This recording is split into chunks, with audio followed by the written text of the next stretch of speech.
Стучит, гремит, на пороге стоит. Давай посмотрим. Ставь лайк для энергообмена, а для полного просмотра пиши в WhatsApp в шапке профиля.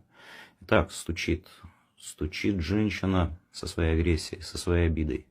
Какая-то женщина, обозленная на вас. Она идет к вам с какой-то неприязнью от какого-то мужчины. С мужчиной, возможно, произошла какая-то ссора уже. Из-за этой ссоры у вас идет отдаление и тоска друг по другу. Из-за этой ссоры этот мужчина как-то становится холодным и отдаленным от вас. Что на пороге стоит? Так, на пороге стоит исполнение желания. Вы становитесь сильнее. Ваше разрушение даст вам какое-то обновление, даст трансформацию, где вы станете сильнее и станете увереннее в себе.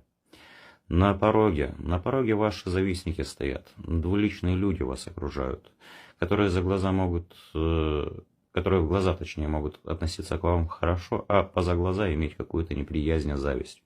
От таких людей нужно избавиться, они как будто окружают вас.